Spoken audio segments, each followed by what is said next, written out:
We moved aboard the boat at the end of April. This was our first trip out since moving aboard. And that's Queen Elizabeth, the new aircraft carrier in Portsmouth Harbour in the background. There was hardly any wind, so we ended up motoring most of the way down to the Beaulieu River. But it was so good to be back out on the water again. Eventually the wind picked up a bit and we were able to put the foresail out.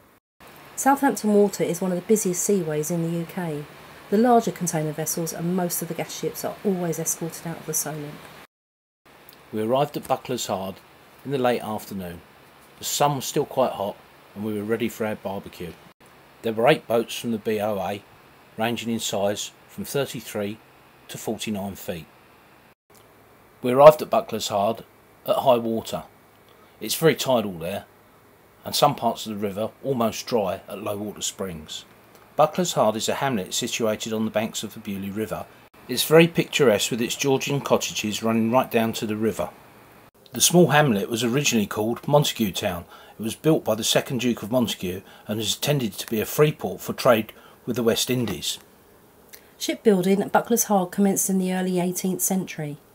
HMS Surprise and HMS Scorpion were both built there in 1744. Over the following 60 years, 43 Royal Navy ships were built at Buckler's Hard.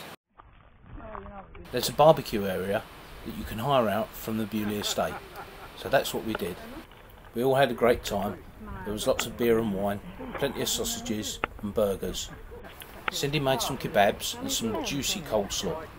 The barbecue area is located alongside one of the original slipways. The backdrop of the Georgian cottages and the pub, it really is a nice spot. In its heyday, many wooden battleships were built at Buckler's Hard.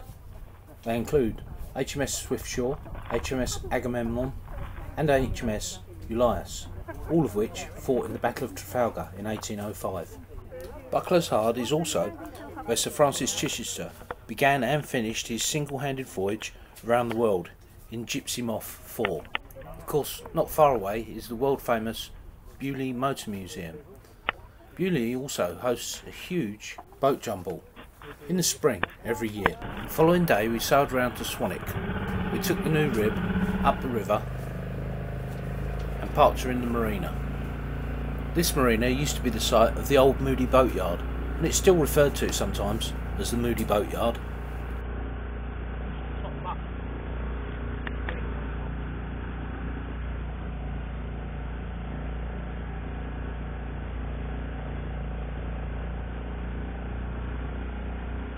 We went to the Navigators pub and had a smashing meal. Then we went to the BOA's annual general meeting.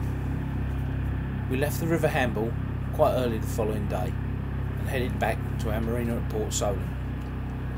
We had so many jobs to do on the boat, and one of them was making some big holes. But more about that in a minute. You comfy, you two? Have you found your spot? Are you good doggies? Hey ho.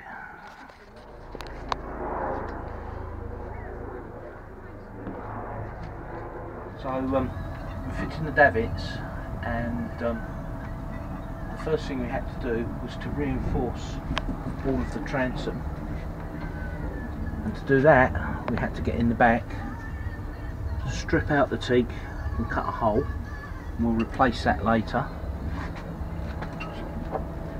And that's the hole that we've cut out. You can see there's 50mm of marine iron fiberglass now that I've cut through with my trusty Surette hole cutter, and then these drop in. This goes on the bottom,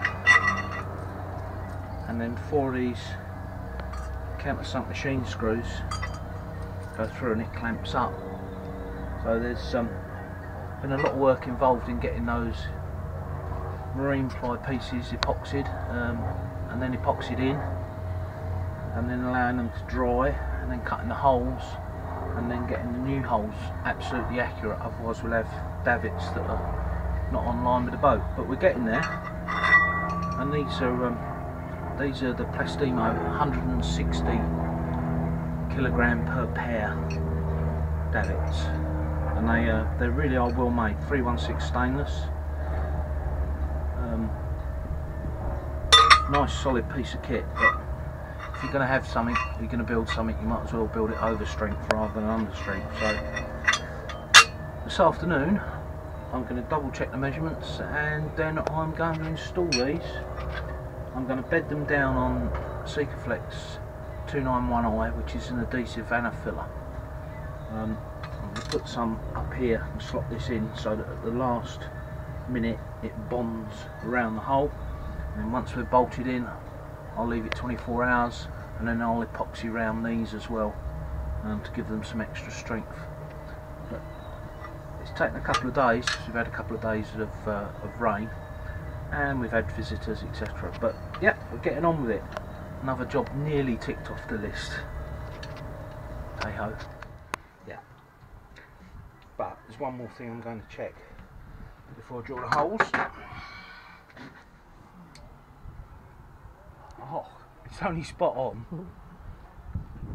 1357. Spot on. Perfect. That was luck, wasn't it? No, it wasn't luck.